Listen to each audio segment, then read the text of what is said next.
WCBI News at 10 starts now.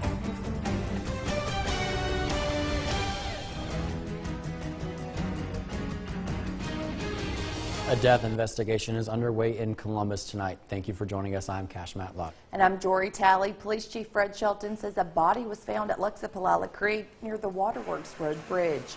He told WCBI that's all the information he can release at this time. CPD investigators, the Lowndes County Coroner, and the Columbus Forensic Lab were all on scene.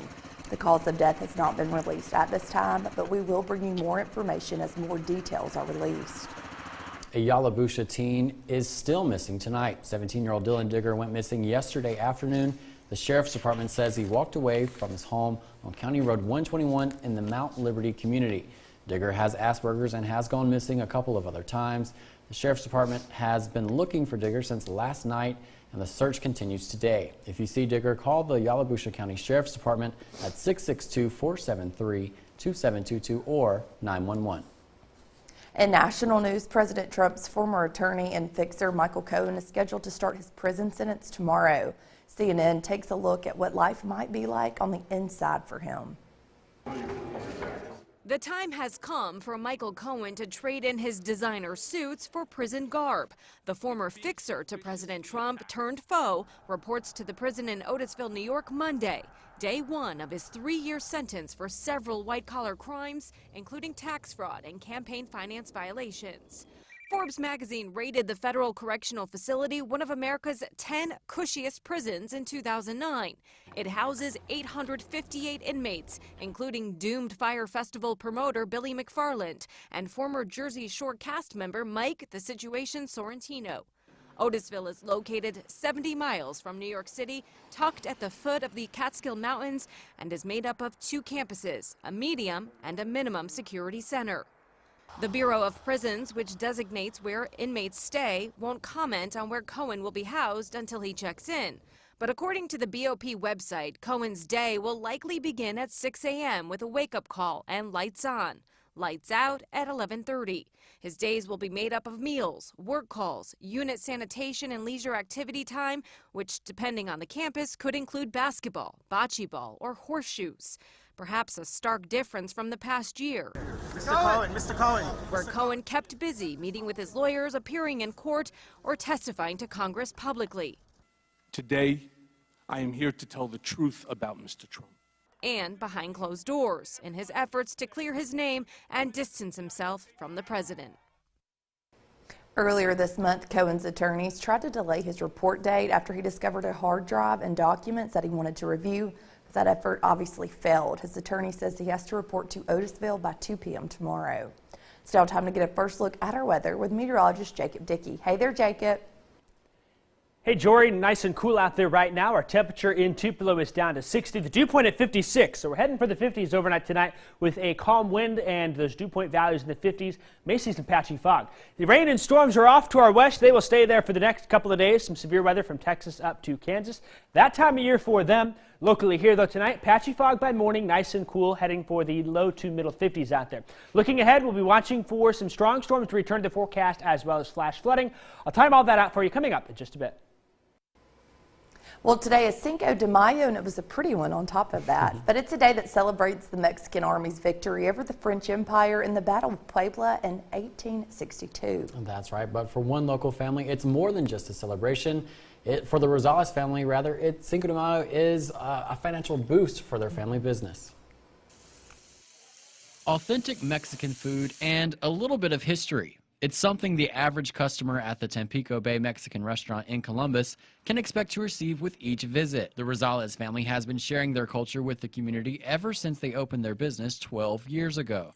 They see Cinco de Mayo as the perfect opportunity to serve both a hot meal and a history lesson. It's one of the best days of the year. It's one of the days where we have most of the people that we have as regulars come out and support us, plus a lot of new people pouring in.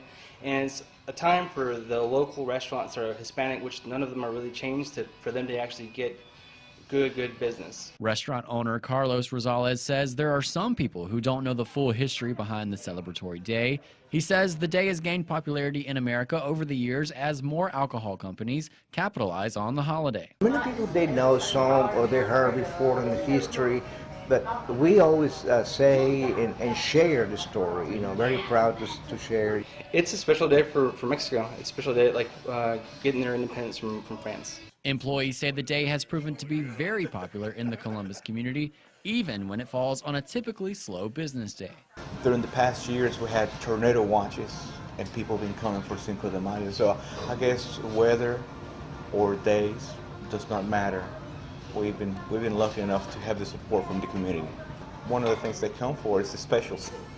So everybody wants a special, and we give them a special for that day.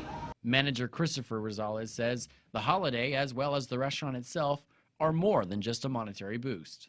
It's just something that has brought us closer together. We get to work with each other every day. We get to support each other every day, and what more can you ask for with that,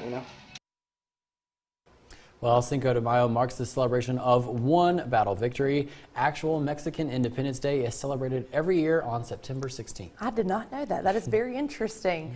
Well, in Tupelo, if you saw any walking comic book characters over the weekend, it's more than likely because you were close to the Tupelo Comic Con. That's right. Our Stephanie Poole stopped by to check it all out and has more on the story. Tupelo Con might make you feel like you've transitioned to a different universe. Between anime, cosplay, science fiction, or comics, the range of fandom is unending.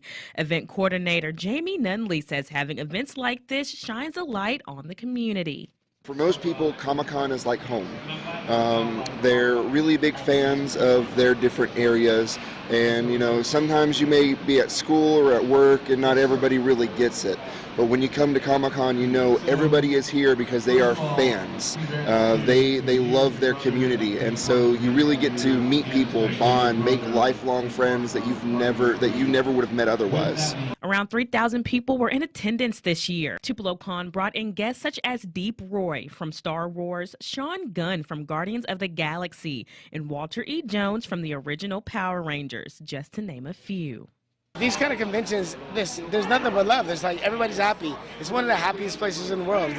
Nobody fights, nobody gets into altercations. It's just everybody's here, they're dressed up, they're happy, they're having a good time, they're seeing their heroes, and I happen to be one of them, so it's awesome. I love to see people dressed as me. I'm like, hey, that's me right there. Vendor Justin Webb makes his livelihood participating in these conventions twice a month all across the country. He sells posters, souvenirs, and games to attendees. The van is actually a fan recreation of the Vault-Tec evacuation shuttle from the Bethesda video game series Fallout. My wife and I have actually sold everything that we owned. We've turned this into a living home, and we now live in the van, travel. It's kind of a way of life. You want stories to tell, not things to show. You want to be that guy around the campfire when you're older that people want to hear another story from. Reporting in Lee County, Stephanie Poole, WCBI News. This was the fourth year for Tupelo Con to be held. All right, coming up after the break, we have cleaning hacks on this week's Mom to Mom. Y'all stay with us. Welcome back, everyone. All right, moms, fingernail polish remover can be used in a lot more ways than just removing old fingernail polish. Here's this week's Mom to Mom. Today on Mom to Mom, I'm giving you some cleaning hacks using nail polish remover. So moms, I'm all about trying to find things that I have around the house to help me clean. So the handy dandy nail polish remover is not just for removing those chipped nails or the nail polish it's got on your fingers. You can also use it for all those gunky stickers and labels that get on toys when you're trying to peel it off. Kind of just wipe it, and then as soon as you get it pretty wet, you can literally just scrape it right off. So the next thing I found is it can also remove permanent marker marks off your hands, off anything, because when you're using those Sharpies, especially when the kids get a hold of it, it gets all over the place and it's so hard to get off. So all you do is the same thing. You put a little bit on a cotton ball and you wipe, and it comes right off. And a couple other things that it does that I think is really cool that I never thought about is it can remove china stains. So those stains that get on your glasses or your fine china, you could just rub a little bit of nail polish remover on it and it'll come right off. And last but certainly not least, this is my all-time favorite nail polish remover hack, is you can actually take those white soles of your shoes, which are so popular these days, and you can remove the stains that you're getting from the outside wear. So moms out there, if you have found that perfect cleaning hack, I would love to hear about it and share it with our other moms out there. So connect with me on the Mom to Mom Facebook page and share your cleaning hacks. I'll see y'all next week. Mom to Mom is brought to you by Mom to Be on Wilkins Wise Road in Columbus. It's a nice night to open the windows and enjoy the cool air. We will see some patchy fog by morning. Coming up, though, we've got to talk about the chance for rain and storms in the forecast. I'll time it out and let you know what you need to know coming up after the break. WCBI First Alert AccuWeather Forecast with meteorologist Jacob Dickey. Well, right now, feeling nice and cool out there in Vernon, Alabama, atop of Durham's Pharmacy, 58. Notice that we've got a calm wind, and our dew point is at 56, not far from that. Looks like because of that, we may get some patchy fog overnight tonight. Seeing 57 in Columbus, still 60 in West Point, 58 in Calhoun City. It's 57 in Winona. Our dew points will be about where the floor is, and I think they'll end up in the mid to lower 50s tonight. So we'll drop our temperatures right there with that chance for patchy fog. 54 in Columbus, Starkville, and in West Point. 53 Eupora and Winona. 52 in Calhoun City, down to 53 in Iuka overnight tonight. On Monday, then, lots of sunshine for the day. We do have some patchy fog in the morning, but I think by lunchtime we're seeing abundant sunshine. Temperatures climbing into the 70s, eventually into the low to middle 80s out there. Our winds will also finally turn out of the south by Monday afternoon. Getting up to 82 in Tupelo and in Fulton, 82 in Bruce and in Calhoun City. Also nice and warm into the Golden Triangle, 84 in Starkville, West Point, and in Columbus. I've got 85 in DeKalb, 82 in Winona. West Alabama right there with the warm sunshine and a nice Monday coming. 82 in Solagent, 83 in Vernon, and in Reform. Now, as we look ahead here the next couple of days, high pressure keeps us dry on Monday here. But notice, once it's to our east, we get that south wind. That's the start of some Gulf moisture coming back in. Maybe a few clouds in the afternoon on Monday here, but no rain expected. Tuesday, dry also. We thought maybe we could deal with some storms here, but our system has slowed down just a little bit. It'll be Wednesday before we get our first chance for some isolated to scattered showers and storms across the area, and that's when the rain really starts. From Wednesday, specifically Thursday, Friday, Saturday, into Sunday, then, a boundary will stall out in our area. We'll see several rounds of showers and thunderstorms carry on through the region. Don't think of it as 40 days of rain, 40 nights of rain, just wall to wall. More so a round of rain, dropping an inch or two here, some dry time, another round coming on in for the couple of days. That will add up. Unfortunately, it looks like we may see between 2 and 5 inches of rain by the end of next weekend before all is said and done, with locally higher amounts. Could see 4 to 7, if not higher, in the Delta and northern Louisiana. Not good given the flooding they've already seen. Because of that, in our region, I think we'll see some flash flooding. We'll call it a medium risk. We also have to watch the river levels given how saturated the ground is, and that's something of a concern. Also concerned about the chance for some strong storms. Already, the Storm Prediction Center has placed a level 2 slight risk on the day Thursday. I think it'll be more Thursday night into Friday for our region. Rain and storms expected starting Wednesday. Some scattered storms out there. It seems like Thursday and Friday will be the days that we'll have to watch in particular. More rain and storms lasting into the weekend. Ole Miss and LSU fighting it out on the diamond, each looking for a series win. Highlights from the weekend are next in sports. Your WCBI Sports with Courtney Robb. With only a few weeks left in the SEC regular season, Ole Miss really needing to get some road wins while it still can. After Friday's loss to LSU in Baton Rouge, the Rebels were 8-10 while on the road, but the remainder of the weekend series to the Tigers would go in Ole Miss's favor. Let's start things off with game number 2 in Baton Rouge for Ole Miss and LSU. Top of the second, Thomas Dillard at the plate, and he says it's time to say goodbye and hang up the phone because that baby is G-O-N-E, gone. A solo home run gets the Rebels a 1-2-0 lead. Top of the fourth with 2 runners on. Kevin Graham at the plate. And hope you like the movies because Graham popped the corn and gave you a show. A 3-run homer. And Ole Miss leads by 4 in the 4th inning. Top of the 5th, Rylan Olenek knocks it to short. But the Tigers must have had too much butter on that popcorn. The error allows Anthony Servideo to come home, and the Rebels add on another run and take the win. The series now tied up at 1, and then it would be all up to the rubber match on Sunday. Game 3 between the two would determine the series victor. We head to the top of the second. Ole Miss already leading by 2. Greg Cassinger with a deep shot into left center, so close to the wall that a Tiger hits it head on. The fielding error allows 2 runs to score. Ole Miss leading by 4. Top of the 5th, Ole Miss now up 7-1. It's going to be Cole Zabowski at the plate.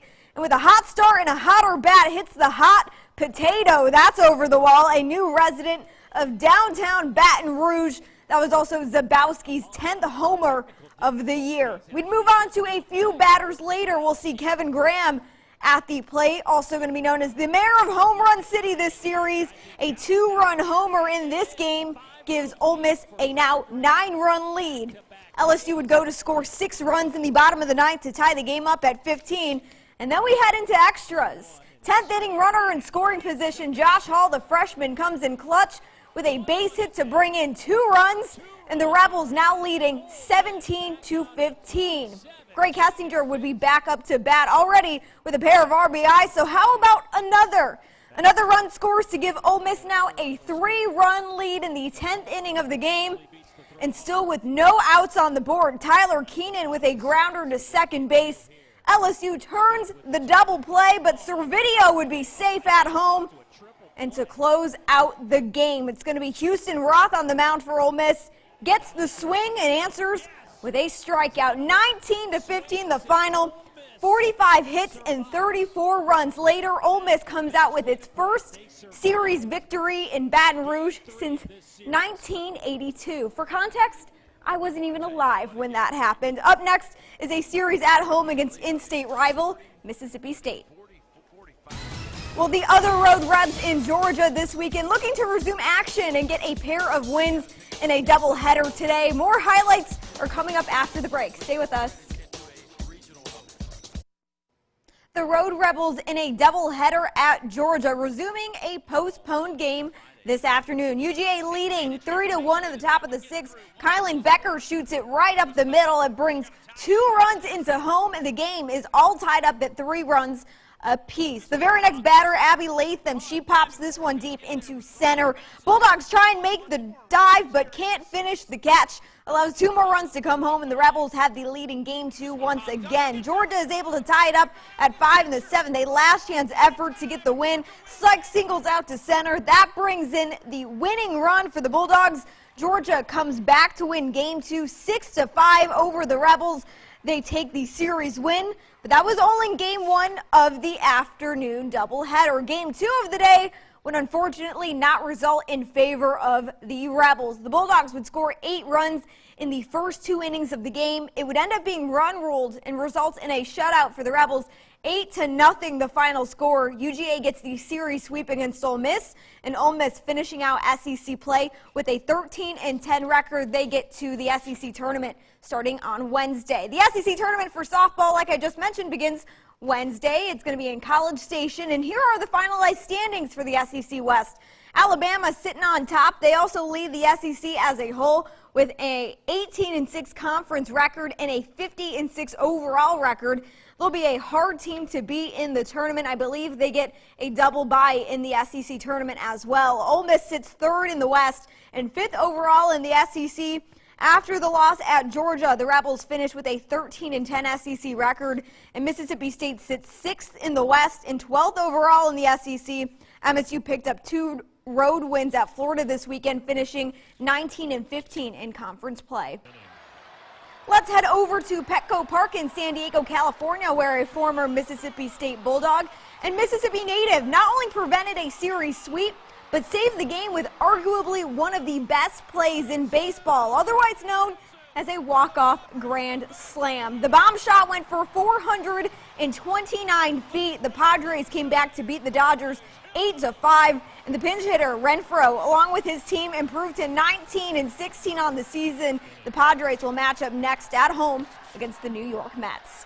And the Padres were not the only team in action this Sunday, obviously. The Braves sweep the Marlins this afternoon, 3-1 the final in Game 3. The series also in Miami, so kudos for the road sweep. And a rivalry matchup from Wrigley Field between the Chicago Cubs and St. Louis. The Cubs topped the Cards 13-5. Not only did they get a weekend sweep, but the Cubs record record improves to 19-12, which sits them on top of the NL Central. The Cubs play the Marlins on Monday, and the Cards will take on the Phillies on Monday as well. That's it for sports. We will have your last look at your forecast after the break. Stick with us. Best part of the forecast, Monday, Tuesday. Nice, warm, some sunshine. Worst part of the forecast, more rain. And on the weekend. Yeah, it looks like we're going to carry it in the weekend too. Could be heavy. We're looking at 2 to 5 inches at a time. Maybe some strong storms in there, so keep up the forecast. Wow. And you mentioned this earlier. He said it's been raining a lot. Sorry. Literally every day. Literally every day. Really hasn't. Y'all have a great night. We'll see you back here tomorrow. Have a good week.